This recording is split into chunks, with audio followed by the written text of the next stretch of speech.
Welcome to episode 105 of the Scarlet Faithful podcast. I'm Aaron Breitman, coming to you late on July 4th night. Hope you've had a great holiday. I mentioned yesterday that I had something special coming, and I had every intention of getting it out first thing this morning. One thing led to another at home. Off this week, and last night, this morning, today, I have young kids, and here we are late July 4th night. But wanted to take the proper time to do this the right way because I've been looking forward to this one, and wanted to thank Dave White, my friend, for suggesting it. And I ended up finding another tie-in for me that made sense to do this. But Indiana Jones came out this past weekend. He's a big fan. I know many people are. And it kind of seemed like, a great excuse, natural tie-in to do something about Indiana. Dave suggested counting down the games. And then I also started thinking about the other tie-in with July 4th, the birthplace of America. And no, I'm not talking about the birthplace of college football. But for me, Rutgers and its emergence in the Big Ten and becoming relevant and becoming a winning program in the Big Ten, there's a lot of parallels tied to beating Indiana. I really think that, and I hopefully make that point well going through this. So I want to count down the 8 wins that Rutgers has over Indiana. The fact that they've won 8 out of the last 10. Yes, they lost this last matchup 66-60. It was first game without Mag, and they almost still won it. And it was the first time that Trace Jackson Davis beat Rutgers. I mean, think about that fact. That's ridiculous. Maybe one of the best Indiana players ever, and one of the best in years. And he just beat Indiana or Rutgers once, and they were shorthanded. So it's amazing how the power shift changed over time. And it's really highlighted by this. So they're 8-8 all time. They met once before the Big Ten. Indiana won the first 5 Big Ten matchups, so up 6-0, and Rutgers won 8 of the last 10. So let's go through these 8 wins. I rank them accordingly. I'll give you my reasons. You may disagree, but I hope this is fun. So number 8, which I think is pretty much undisputably number 8, is the 2019 home win over Indiana. It was 66-58. Some of the names in this box score are blast in the past, just in terms of who contributed in this win. Peter Kiss, 7 points, 4 rebounds off the bench. Caleb and Miles each had 2 off the bench. They both had multiple rebounds, 4 and 5. Shaq Carter, big game, 8.7 rebounds off the bench in 16 minutes. Then you had Montez Mathis, didn't have a huge game, 5 points, just a blast in the past. And then Ron Harper Jr., 10 and 5. Eugene Omoruyi, 14 and 10. 3 assists, 2 blocks, did it all. And then Geo Baker, Geo and Ron, 2 constants throughout all these victories. Geo, 16 points, 5 assists, was 8 of 8 from the free throw line. And the reason I put it at the bottom, not that any win over Indiana isn't important or meaningful, but, this was both teams were just middle of the pack, not even middle of the pack. Rutgers went to improve to 11 and 9 after this win. This was January 30th, 2019. Amazing statistic. The most amazing statistic of this game is that the attendance was 59-73. 2,000 short of a sellout. Think about Indiana coming to the rack and it not being a sellout. That is like ancient times, only 4 years ago. And this was the second win ever against Indiana. So interesting there. Moving on, the 7th best win, in my opinion, over Indiana for Rutgers was the 2021 Big Ten tournament opening round matchup. It also marked the end of the Archie Miller era in Indiana, which was kind of sweet. And, it's pretty funny that's a postseason game and I'm putting it 7th out of 8th. But that's how important some of these other games were.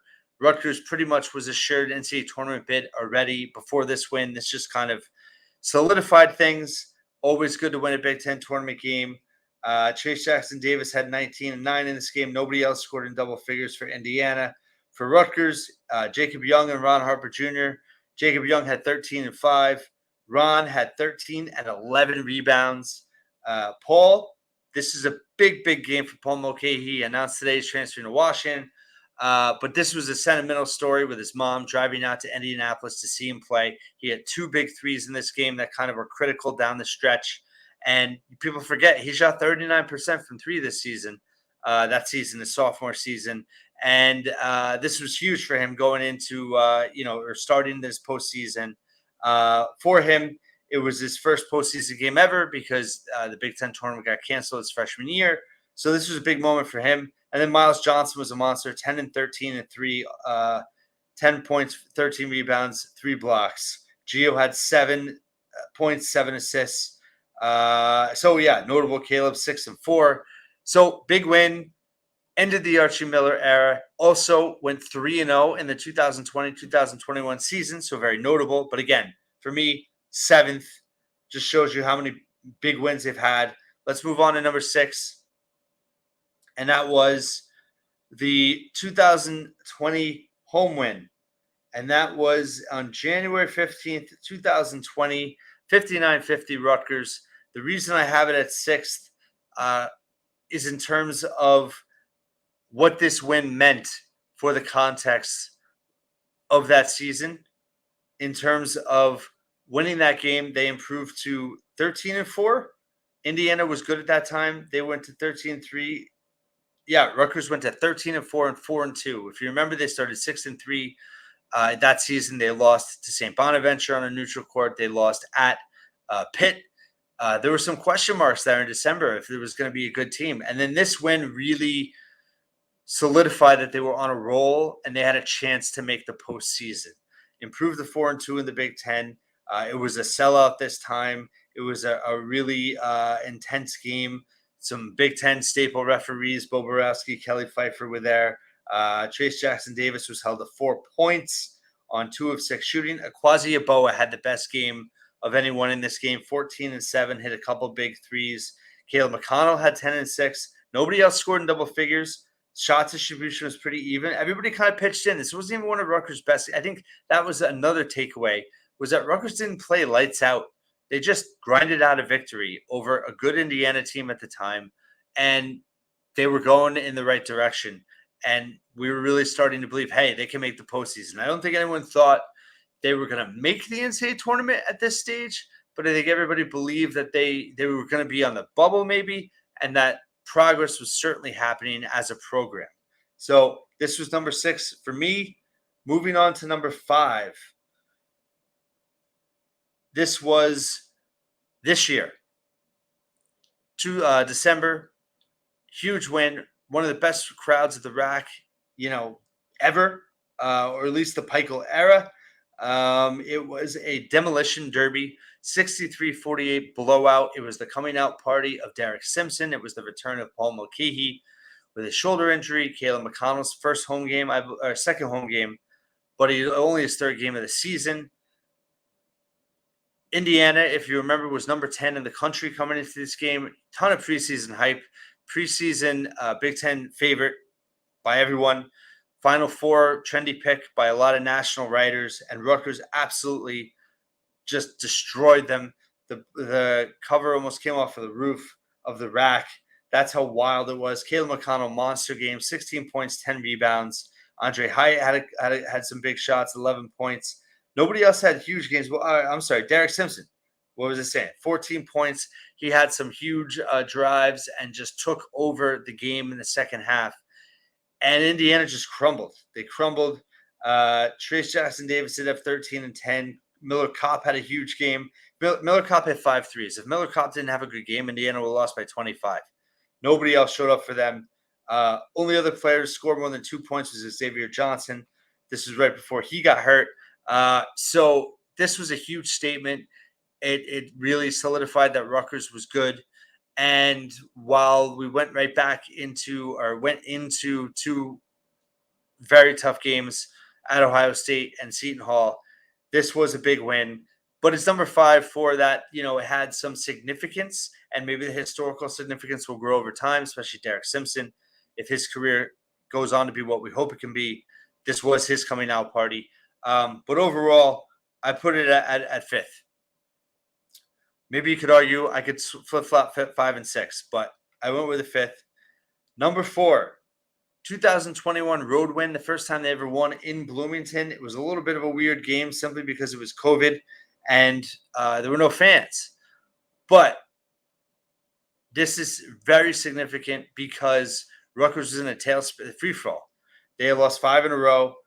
This win got them to just 4-6 in Big Ten play, 8-6 overall, and this started the turnaround in the 2021 season, the best season that Pikel had in terms of second round in the NCAA tournament. And I think I think the 1920 team, you could argue, was a better team. But I do think this 21 team was this most talented team and was so close to being Houston and could have gone. I'm not going to say the F word, the double F word, but this was a really good team. And they started out, ablaze that season. They went in that 5-game losing streak. This was the game that got them back on track. Geo Baker, monster game, 19 points, 5 assists on the road, 4 threes. Ron, 15 and 12, really carried them. Paul had 9 points. Miles Johnson had 8 and 5 blocks, 3 steals. He was a defensive monster. Caleb, 7 points, 4 rebounds, a couple steals. This was a core 5 effort. The core 5 that we know as the core 5 that brought that program back, they all delivered in this game. Jacob Young, to his credit, had 8 points off the bench. This was right after he got benched. Cliff had a big game, 8 points off the bench as well. So the top 7 all had really good games. And they beat Indiana. It was really close, but 74-70. And this was the start of the march towards the postseason for Rutgers and winning Indiana. So that's why I put it at number 4. Now, these top 3 are big top 3. It's a lot of fun to go back on. I think the order is pretty clear, but they're all just huge. And the third was also from that season, and it was actually exactly a month later, February 24th, 2021, 74-63 win over Indiana. And this is that massive, massive comeback where Rutgers was down. Oh boy, what were they down in the first half? 23-8. 23-8 in the first half on Geo Baker's senior day, even though he did come back for one more year. At the time, we didn't know, and he didn't know. And this was the first game of the season that you could have fans. It was limited, wasn't a lot of fans, but family and friends were allowed to attend, and it definitely gave them a spark. They came out flat, but Geo Baker, one of the best games of his career. I still remember how I wrote about him, about his performance. 20 points, 10 assists, 5 rebounds, 6 of 11 from 3. Just a monster game for him. Ron, 20 points, 8 rebounds. He had 4 threes. This was one of those games, even though the rack wasn't rocking because fans couldn't fully be there, it was special. It was special. I remember watching it on TV. It was, and they were getting their butts kicked. And then all of a sudden, they just came storming back. And it was great. This was Geo at his best. And this really helped. It was this win, and then they won at Minnesota, and that clinched the NCAA tournament berth. So the run started in Indiana. They had the really good start to the season. They had a 5-game losing streak. They win at Indiana to get going. Then they win this game when they were really in trouble. And if they had lost this game, you could argue that they might not have made the NCAA tournament. This just improved them to 13-9, 9-9 in the Big Ten. There weren't any, there's 4 non-conference games that year. So monster win, monster comeback. You could argue maybe the best overall performance of Geo's career. Hard to say because he's had so many, but in the moment that it was, knowing that it could have been his last game in the rack, how he willed his team back and willed them to victory, it was heroic. It was heroic. And number 3 on my list. Number 2, I think the top 2 are probably obvious. I think they're pretty clear on what should be 1 and what should be 2. Maybe some people will disagree. But number 2, I don't know an eloquent way to put this, but this is the Ron Big Balls game. What a game it was. Just a great college basketball game. Things got really chippy there at the end. I love how Indiana fans, have labeled Paul Mulcahy as like the dirtiest player ever. If you remember this game, yes, he got ejected for this game, but I mean, Xavier Johnson, and I actually tip my hat to him as he's a veteran. He's an old school. He reminds me of like he could have been on the bad boys of the Pistons, the Detroit Pistons in the late 80s, early 90s. He gets in your head. He totally, totally rattled Paul. And Paul comes out looking like he was the dirty player, but Xavier Johnson just, amped him up so much and was, really in his face and just doing things that were really just, you know, I mean, you got to give him, I guess, um, playmanship. He outsmarted Paul, got him ejected. Things were unraveling, and then of course you have the Ron Harper Jr. Monster Three to win in Indiana, which sealed Rutgers going back to the NCAA tournament for a second year. 17,000. It was senior day. Ron had 19 points in the game. He hit 5 threes overall. Gio had 13. Cliff had 13 and 12 with 4 blocks. Caleb had 8 and 5 and 2. Paul didn't really have much of a game. Nobody else, not a huge thing overall, but it was just Ron and Gio carrying the team. Cliff having a huge game. But it was, Andre Hyatt, I'll never forget when Paul got ejected and Andre came in and hit those 2 free throws cold. People, when they talk about Andre Hyatt, you have to remember those 2 free throws because that was absolutely monster. He hit those 2 free throws. Then Miller Kopp hit 2 free throws. Then Miller Kopp tied it with Parker Stewart tied it with a 3 after a Miller Kopp steal. So Rutgers about to blow a 5-point lead with 19 seconds to play. Indiana ties it. Gio defers to Ron, which, by the way, should not be underappreciated. The fact that Gio deferred to Ron like that just shows the chemistry they had, the trust they had in one another. 2 alphas coming through. Ron going down and hitting that 3, giving the big ball sign, giving the crowd the bow. It was unbelievable. It was unbelievable. And it solidified their back-to-back NCAA tournament appearances. And it was the 5th win in a row over Indiana.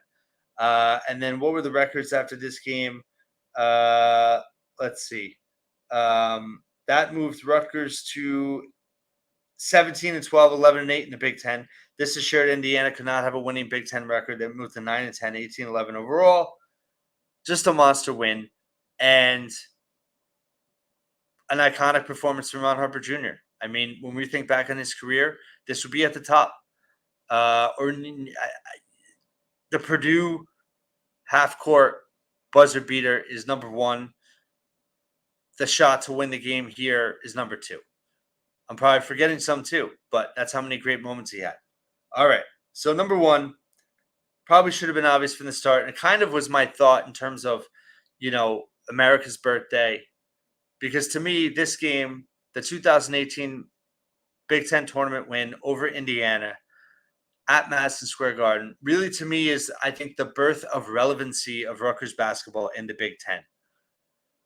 Yes, they beat Seton Hall at home when they were ranked 15th nationally earlier that year, but it wasn't a Big Ten win. And Rutgers struggled in the Big Ten that year. They did not do well at all. I believe, was that the year they went 3-15? It might have been. There was a lot of losing down the stretch. And the other part of it was just Corey Sanders. Obviously, those 3 days. I mean, he made first team all tournament for a team that lost in the quarterfinals and was the 14th seed. I mean, that never happens. I was there for all 3 games. I was credentialed. I was underneath one of the baskets. I was at the Minnesota game, which they had to come back and win, by the way. And then the next night, and I'll never forget, I'm sitting on the basket and, the crowd's filing in. And I mean, it was a party. Indiana fans coming in. I'll never forget the feeling. I can transport myself back to my seat and feeling that vibe and the energy and the smells of MSG there, and just the Indiana fans coming in 2-3 beers at a time, laughing it up, thinking they're there to see a show. I think of Apollo's trainer and Rocky talking about, they don't think it's they think it's a damn fight. They don't realize it's a show. That's what I felt like Indiana fans ended up being like watching Rutgers. It was a laugher. Indiana was the 6th seed coming in. What was their record? Of course, doesn't list their records here on this box score, but they were the 6th seed in the Big Ten. They finished 6th.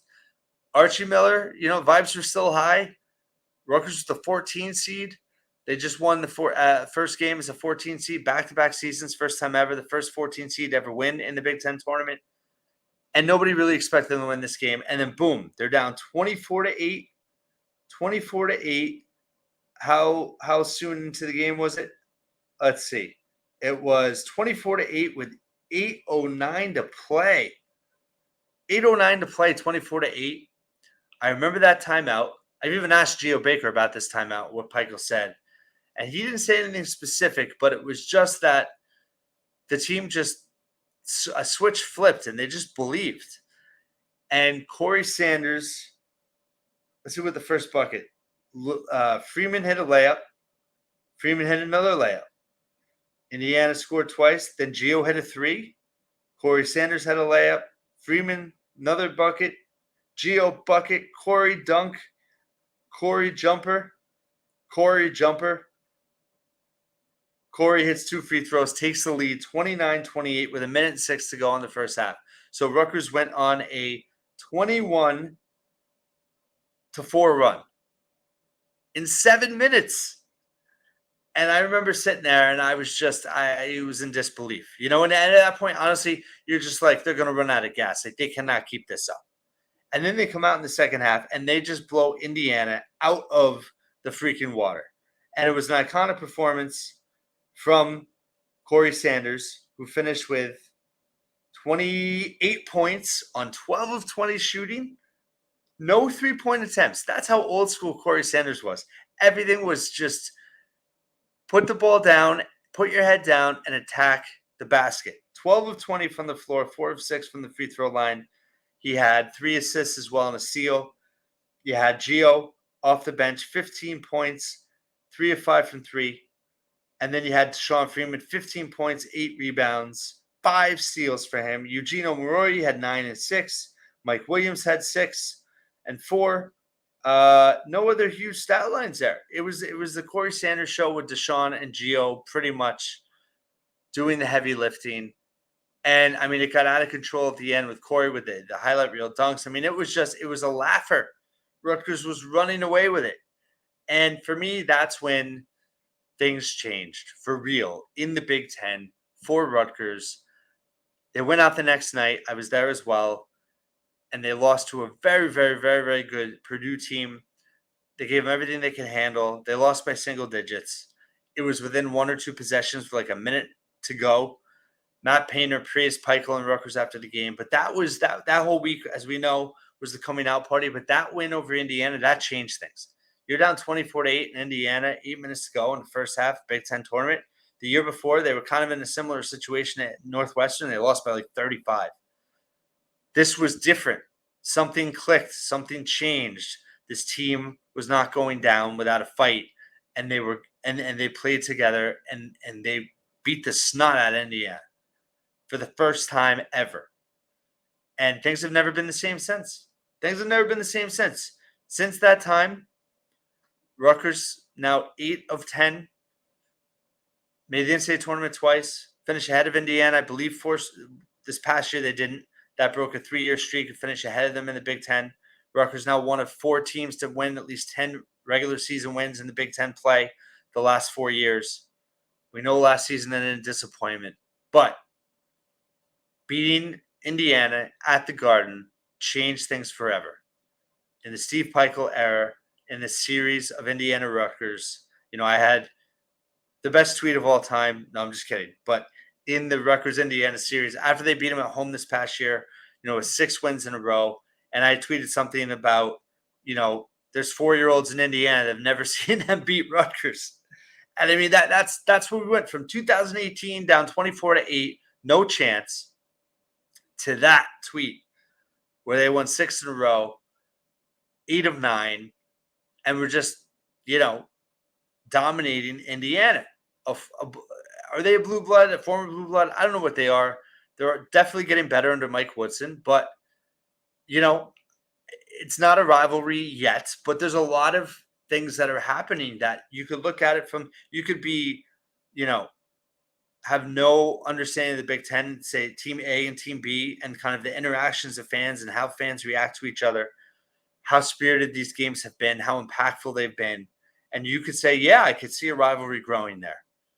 Indiana fans will never admit it, but I think it's happening. We'll see what happens moving forward. They come to the rack this year. But that was my recap. Top 8, Rutgers wins over Indiana of all time. But that for me, that win at the Garden, that's when I knew. I felt, when I had a recap video actually with Brian Fonseca, who's now with NJ Advanced Media. He wrote for me on the Banks at the time. And I said, if you don't believe in Steve Peichel at this point, if you don't think things are dramatically changing, I don't know what to tell you. I said that. It's on YouTube. You can check it out. And that's what ended up happening. So thank you for listening and watching. Hope you had a great July 4th. I'll be back at some point this week. I'm going to try to do every day, see what we could do. But thank you for listening to this podcast. Thank you for watching this podcast. I appreciate everyone's support always. You can find all my content at thescarletfaithful.com. Thanks again.